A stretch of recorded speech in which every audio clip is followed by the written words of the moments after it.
누군가의 죄를 창문 너머로 씻어내는 여인이 있었다면 당신은 믿을 수 있을까? 매일 저녁 그녀는 조용히 집안을 빙 둘러보다가 창문 앞에 섰다. 그리고 눈에 보이지 않는 짐들을 바깥으로 내던졌다. 그 행위는 단순한 청소가 아니었다.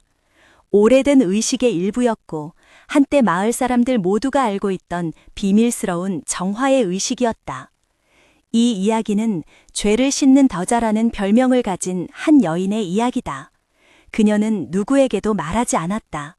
그러나 그 행동은 마치 무거운 돌덩이를 등에서 내려놓는 듯한 해방감을 주었다.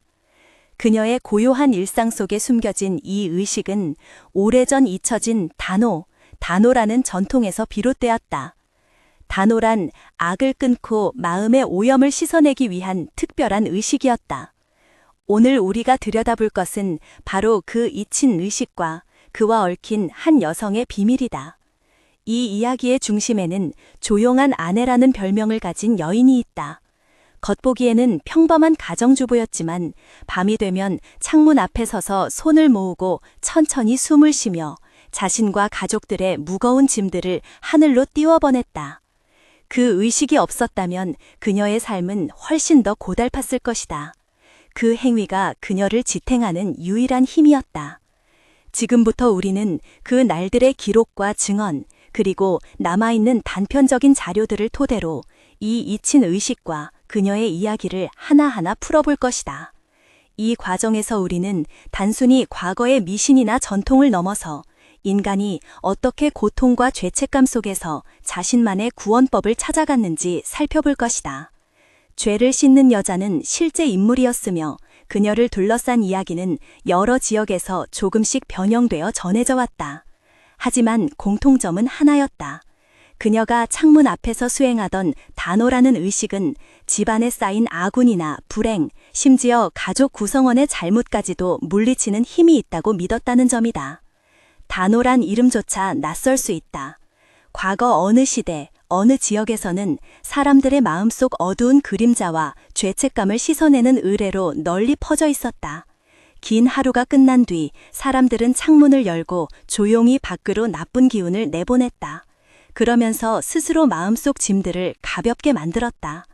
이 개념은 마치 강물에 손을 담그고 더러운 흙탕물을 씻어내듯 우리 내면의 부정적인 감정을 밖으로 흘려보낸다는 의미와 닿아 있다. 특히 여성들이 주도적으로 이 역할을 맡았는데 이는 가정과 감정을 연결짓는 전통적 역할 때문이었다. 예를 들어 어느 작은 시골 마을에서 있었던 실제 사례를 생각해보자. 한 젊은 아내가 매일 저녁 남편과 아이들이 잠든 후 부엌 창문 앞에 서서 천천히 손뼉을 치거나 손가락으로 특정한 모양을 만들며 조용히 주문처럼 중얼거렸다. 마치 보이지 않는 먼지를 털어내듯 말이다. 그녀가 이 의식을 시작한 건 가정 내의 불화와 건강 문제들이 연이어 발생했기 때문이라고 한다. 주변 사람들은 처음엔 미신이라며 비웃었지만 시간이 지날수록 그녀 집안에서는 점점 이상하게 좋은 일이 생기기 시작했다. 그녀 스스로도 이 행위를 통해 마음 깊숙한 곳에서 무언가 풀리는 듯한 느낌을 받았다고 기록에 남겨졌다. 마음속 무거운 돌덩이가 조금씩 녹아내리는 것 같았다. 라고 일기에 적혀 있다. 이처럼 단호의식은 단순한 행위 이상의 의미를 가진다. 그것은 과거 사람들이 눈에 보이지 않는 정신적 짐이나 죄책감을 물리적 공간으로 옮겨놓으며 자신만의 평화를 찾으려 했던 시도였다. 오늘날 현대 사회에서는 정신건강과 마음 챙김이라는 말이 익숙하지만 이런 오래된 의식을 통해서도 인간 본연의 치유 본능이 어떻게 작동하는지 엿볼 수 있다. 여기서 한 가지 중요한 점은 단호가 단독적이고 개인적인 행위라기보다 공동체와 연결되는 일종의 상징적 소통 방식이었다는 것이다. 창문이라는 경계선을 통해 내부와 외부를 오가며 자기 자신뿐 아니라 집안 전체를 보호하고 정화하는 역할이었다. 즉, 이 여인은 단순히 자신의 죄만 씻는 것이 아니었다.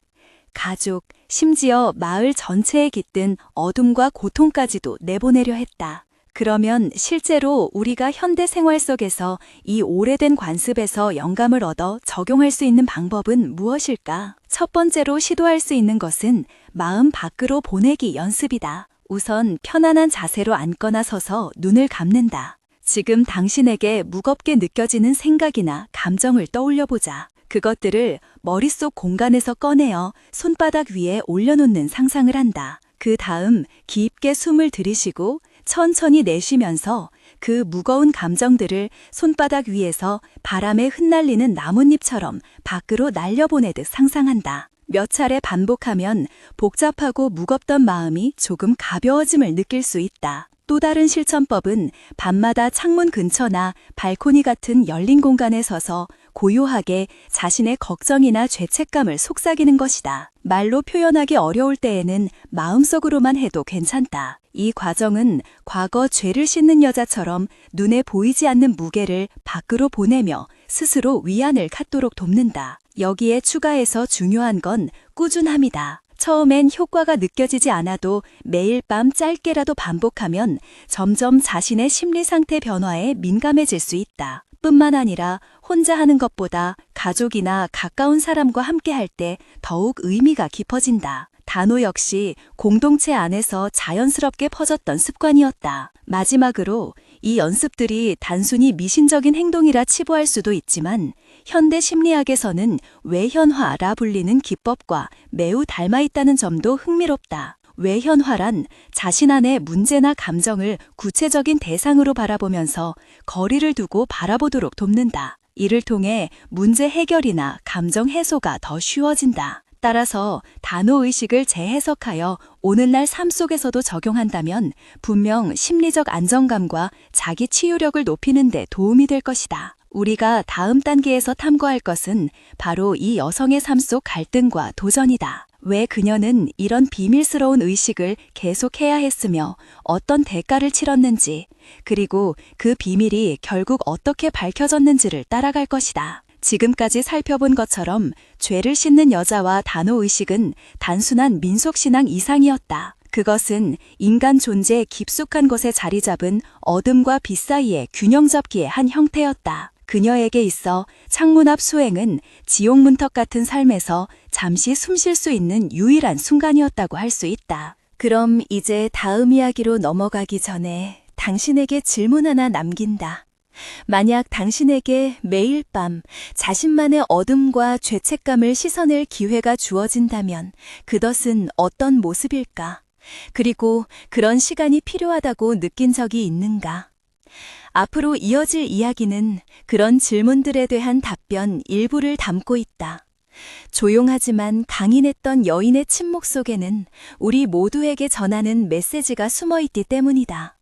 잠시 후 다시 만나 그녀의 숨겨진 일상과 주변 상황들이 어떻게 얽혀 있었는지 살펴보자면 우리가 흔히 지나치는 일상의 틈새 속에도 얼마나 깊은 이야기가 숨어 있는지를 알게 될 것이다. 그러니 잠깐 눈을 감고 오늘 하루 당신 안에도 누적된 무언가를 떠올려 보길 바란다. 그리고 곧 펼쳐질 이야기에 귀 기울여 달라. 그녀의 이름조차 제대로 기록되지 않았지만 마치 한 편의 연극 주인공처럼 등장하는 이 여인은 19세기 말 작은 동네에서 살았다. 당시 사회 분위기는 엄격했고 여성들은 집안일을 묵묵히 수행하며 자신의 목소리를 드러내기 어려웠던 시절이었다. 그녀 역시 조용하고 내성적인 성격이었다고 전해진다. 남편과 두 아이들과 함께 좁지만 아늑한 집에서 살았다. 평범해 보였지만 가정 내 갈등은 끊이지 않았다. 남편은 종종 술에 취해 화를 냈고 아이들도 자주 병치레했다. 주민들 사이에서는 불길하다는 소문이 돌았다. 그러던 어느 날 그녀는 오래된 책 한 권을 발간했다. 그 책에는 여러 가지 정신정화 방법 중 하나로 창문 너머 악령 쫓기라는 내용이 있었다. 글자가 흐릿했지만 간단하면서도 구체적인 절차가 적혀 있었다. 궁금증 반, 절박한 반으로 그녀는 직접 시도하기로 결심했다. 첫 시작은 두렵기도 했지만 점점 익숙해졌다. 매일 저녁 일정 시간마다 부엌 창문 앞에 서서 몸과 마음을 정돈했다. 손끝으로 바람결을 따라 악령들을 쫓아낸다고 상상하며 주문 같은 말을 조용히 읊조렸다. 처음 며칠간 큰 변화 없이 지나갔으나 며칠 후부터 아이들의 건강 상태가 눈에 띄게 나아졌다. 남편 역시 술자리 빈도가 줄었고 가정 분위기도 조금씩 안정됐다. 주민들도 신기하게 생각하며 관심 있게 지켜봤다. 하지만 일부 몰지각한 사람들은 미신이라며 비웃기도 했다. 그럴 때마다 그녀는 더욱 굳건하게 창문 앞 수행을 멈추지 않았다. 시간이 흐르면서 자연스럽게 마치 집안 전체를 보호하는 방패막 같은 역할로 시간이 흐르면서 그녀가 수행하던 창문 앞 의식은 단순한 개인적인 치유를 넘어 가족과 마을 공동체의 긴장과 불안을 잠재우는 역할로 확장되었다. 단호 의식이 전하는 외부로 내던짐이라는 원리가 점차 그녀 삶의 중심이 되었지만 다음으로 주목할 부분은 침묵의 힘이었다. 이 침묵은 단지 말하지 않는 것이 아니라 내면 깊숙이 자리한 고통과 비밀을 감추면서도 그 무게를 감내하는 태도를 의미했다. 침묵은 때론 부언과도 같았다. 하지만 동시에 그 자체가 또 다른 감옥이 될 위험도 지녔다. 조용한 아내가 지닌 말하지 않는 죄 혹은 감추어진 고통은 그녀 일상의 그림자를 드리웠다. 이것은 단호 의식에서 씻어내려던 외부의 부정적 에너지와는 별개로 내부에 쌓여가는 무언가였다. 그녀가 창문 앞에서 죄와 아군을 쫓아내는 동안 침묵 속에선 말하지 못했던 두려움과 슬픔이 무성했다. 그 침묵은 가족 구성원 각자의 상처를 덮어주었지만 동시에 그녀 자신을 점점 고립시켰다. 이처럼 침묵의 무게는 단호 의식에 해결하지 못한 또 다른 문제를 가리킨다. 현대 심리학에서는 이러한 침묵을 감정 억압이라고 부른다. 감정을 말하지 않고 억누르는 것은 일시적으로 평화를 줄 수 있으나 장기적으로는 내면의 긴장을 키우고 관계의 균열로 이어진다. 실제 사례를 들어보자. 어느 중년 여성 A씨는 가족 내 갈등과 사회적 압박 때문에 자신의 감정을 주변 사람들에게 전혀 표현하지 않았다. 겉으로 보면 평온했지만 밤이면 심한 두통과 불면증에 시달렸다. 그녀 역시 비슷한 방식으로 내면의 고통을 감췄던 것이다. 그녀가 조금씩 변하기 시작한 건 상담 치료 중 감정 표현 연습을 시작하면서부터였다. 그 과정에서 처음에는 단순히 종이에 자신의 생각과 느낌을 적어보는 것부터 시작했다. 오늘 느낀 분노나 지난주에 느낀 슬픔 같은 구체적인 감정을 이름 붙이는 것이다. 처음엔 부끄럽고 어색했지만 점점 글쓰기를 통해 마음속 깊은 곳에 숨겨둔 생각들을 꺼내놓으면서 숨통이 트였다고 한다. 우리도 이 사례에서 적용할 수 있는 간단한 연습법이 있다. 매일 저녁 5분 정도 시간을 정해 자신에게 솔직하게 말하기를 시도하는 것이다. 거울 앞에 서서 오늘 하루 자신에게 가장 힘들었던 순간이나 감정을 이야기해보자. 직접 목소리를 내지 않아도 마음속으로 조용히 반복해도 괜찮다. 중요한 것은 그 감정들을 숨기지 않고 인정하는 것이다. 또 다른 방법으로는 일기를 쓰는 것이다. 간단한 문장으로 나는 지금 이러저러하게 느낀다 라며 솔직하게 적으면 된다. 이를 꾸준히 실천하면 자신의 감정을 명확히 인지하고 표현하는 능력이 향상된다. 그 결과 과거 조용히 참고 견뎠던 무거운 짐들이 조금씩 풀리고 인간관계에서도 진솔한 소통이 가능해진다. 두 번째 포인트인 침묵 속 감정 억압과 표현의 중요성은 첫 번째 단호의식과 연결되면서도 또 다른 층위를 보여준다. 즉, 밖으로 내보내는 것만큼이나 안에서 스스로 인정하고 마주하는 일이 필수적이라는 점이다. 그리고 세 번째로 우리가 주목해야 할 개념은 숨겨진 비밀과 그 파급력이다. 침묵 속 고통뿐만 아니라 한 사람 또는 한 가족이 숨기는 비밀들은 때로 돌이킬 수 없는 파장을 일으킨다. 조용한 아내의 사례에서 볼 수 있듯이 그녀가 마음속 깊숙이 품었던 비밀들은 시간이 지나며 가족 관계에 미묘하지만 분명한 균열을 만들었다. 비밀은 보호하려는 마음에서 비롯되기도 하지만 동시에 신뢰와 소통을 막아 결국에는 더 큰 상처로 돌아오곤 한다. 실제로 어느 마을에서 있었던 이야기를 살펴보자. B씨 가족은 오랜 시간 동안 집안 어딘가에 숨겨진 과거 사건을 입 밖에 내지 않았다. 모두가 그것을 잊으려 했지만 마음 한켠에는 늘 무거운 응어리가 남아있었다. 결국 그 비밀은 한 사건으로 폭발했고 가족 구성원 간 큰 갈등과 분열을 가져왔다. 심리학에서는 이런 상황을 비밀 유지 스트레스라고 부른다.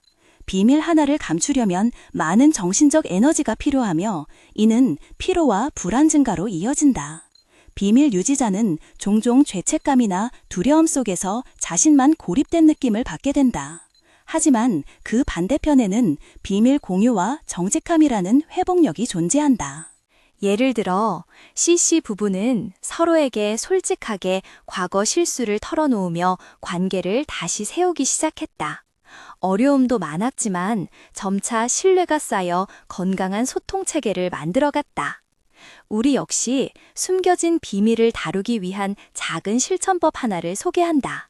우선 혼자 있을 때 자신의 마음속 깊숙한 곳에 숨긴 이야기가 무엇인지 떠올려보자. 꼭 말할 준비가 되지 않았다면 괜찮다. 단지 인지하는 것만으로도 첫걸음이다. 그 다음 안전하다고 느끼는 사람이나 공간에서 그것을 나누는 연습을 해본다. 친구나 가족일 수도 있고 전문가 상담일 수도 있다. 말하기 어렵다면 편지 쓰기 형식을 빌리는 것도 방법이다. 상대방에게 직접 주지 않더라도 자신에게 솔직해지는 데 큰 도움이 된다. 또 하루 중 짧게라도 명상을 하면서 마음속 깊은 생각들을 바라보기만 해도 좋다. 숨겨진 비밀들이 우리 삶에 미치는 영향을 정확히 이해하고 그것들과 어떻게 건강하게 맞설 수 있는지를 배우는 과정 자체가 성장이다. 세 번째 포인트인 비밀과 공개 사이 균형 찾기 또한 단호의식이나 침묵된 감정 표현과 자연스럽게 이어져 우리 내면의 복잡성을 드러낸다. 마지막으로 이 모든 과정들은 인간 존재가 얼마나 복잡하면서도 서로 연결되어 있는지를 보여준다. 마치 오래된 나무 뿌리가 땅 아래서 교차하며 서로 기대듯 우리 삶 속 각 요소들이 보이지 않는 선으로 얽혀 있다. 창문 너머로 죄악을 쫓아내며 살아온 여인의 이야기는 이제 단순히 한 개인만의 치유법이 아니다. 그것은 우리 모두가 겪고 있는 내면의 갈등과 소통 문제들을 이해하고 극복하려는 노력임이 분명하다. 앞으로 우리가 함께 살펴볼 다음 단계에서는 이 여인이 겪었던 가장 큰 시련과 그 결과 어떤 결말에 이르렀는지를 탐구할 것이다. 하지만 지금까지 전해진 이야기들 속에서도 이미 우리가 얻어야 할 중요한 교훈들이 숨어 있음을 기억하길 바란다. 마음속 어둠을 씻어내고 억눌린 목소리를 찾아내며 숨겨진 진실과 마주하는 일, 이것들이야말로 진정한 치유와 변화의 출발점이다. 당신 역시 밤하늘 아래 창문 앞에 서서 자신의 무게를 내보낼 수 있는 용기를 가질 때가 올지도 모른다. 그 순간까지 우리는 이 여성의 길고 복잡했던 이야기 속에서 인간 심연의 다양한 면모를 계속해서 밝혀나갈 것이다. 잠시 멈추어 당신 안에도 아직 말하지 못한 이야기들이 있지는 않은지 돌아봐도 좋겠다. 그리고 다음 편에서는 이 모든 내부 갈등들이 어떻게 외부 현실과 충돌했으며 어떤 결과를 낳았는지를 함께 알아볼 것이다. 그녀가 지켜낸 침묵 뒤에는 어떤 진실이 숨어 있었으며 그 진실은 그녀와 주변 사람들의 운명을 어떻게 바꾸었는지를 담담히 풀어나갈 예정이다. 그러니 잠시 호흡을 가다듬고 앞으로 펼쳐질 마지막 이야기에 귀 기울여주길 부탁한다. 마지막으로 살펴볼 개념은 침묵의 무게에서 해방으로의 전환이다. 앞서 다루었던 침묵과 비밀이 내면에 쌓이며 고통을 증폭시켰다면 이제는 그 무게를 내려놓고 스스로를 해방시키는 과정이다. 이 전환은 단순한 행동 변화가 아닌 자신과의 깊은 대화를 거쳐 내면의 자유를 찾는 여정이다. 실제 사례로는 한 여성 D씨를 들 수 있다. 그녀는 오랫동안 가족 내 불화를 외면하며 침묵을 지켜왔다. 그러나 어느 날 갑작스러운 건강 문제로 병원에 입원하면서 자신의 마음을 직면할 수밖에 없게 되었다. 병실 창문 너머로 비치는 햇살을 바라보며 그녀는 처음으로 자신의 감정을 소리내어 표현하기 시작했다. D씨는 일상에서 느낀 억압과 두려움을 편지로 써내려 갔다. 편지는 누구에게 보내는 것이 아니라 스스로에게 하는 고백이었다. 그녀는 그것을 읽고 다시 적으며 자신의 생각과 감정을 정리했다. 점차 편지의 내용은 자신의 이야기를 넘어 가족과 주변 사람들에게 전하고 싶은 진심으로 변했다. 그녀가 선택한 방법은 자기 대화였다. 이 연습은 내면의 목소리를 듣고 인정하는 데 초점을 맞춘다. 매일 일정 시간을 정해 조용한 공간에서 자신에게 질문하고 답하는 과정을 거친다. 예를 들어, 오늘 나에게 가장 필요한 것은 무엇인가? 내가 가장 두려워하는 것은 무엇인가? 같은 질문을 던지고 솔직하게 답한다. 또한 자신의 감정을 그림이나 글로 자유롭게 표현해보는 것도 좋은 방법이다. 이는 말로 표현하기 어려운 복잡한 감정들을 시각화하여 이해하는 데 도움을 준다. 이 연습들이 반복되면서 점차 내부의 무거운 짐이 풀리고 마음속 긴장이 완화된다. 결국 침묵에서 벗어나 자신과 타인에게 진실되게 다가갈 수 있는 길이 열린다. 이전까지 우리가 탐구했던 단호의식, 침묵된 감정, 숨겨진 비밀, 그리고 이제 침묵에서 해방에 이르는 과정 모두 하나의 흐름 속에 있다. 각 단계는 인간 내면 깊숙한 곳에 자리한 어둠과 빛이 서로 부딪히고 섞이며 변화를 만들어내는 과정임을 보여준다. 그녀가 창문 앞에서 펼쳤던 의식들은 단순한 민속적 행위를 넘어 현대인이 겪는 심리적 갈등과 치유법에 대한 시사점을 던진다. 우리가 일상 속에서 마주하는 죄책감, 두려움, 숨겨진 상처들도 결국 밖으로 내보내고 인정하고 마침내 자유로워지는 과정을 통해 해소될 수 있다. 이제 결론으로 나아가며 이야기 전체가 품고 있는 메시지를 온전히 느껴보자. 죄를 씻는 여자와 그녀가 실행했던 단호의식은 우리 모두가 삶 속에서 마주하는 고통과 죄책감의 상징이다. 창문이라는 경계선 너머로 내던져졌던 어둠들은 사실 우리 각자가 마음속 깊이 품고 있는 그림자와 다르지 않다. 그녀의 침묵은 많은 이들이 겪는 고독과 아픔을 닮았다. 하지만 그 침묵 뒤에는 언젠가는 꺼내어야 할 이야기와 감정들이 숨어 있었다.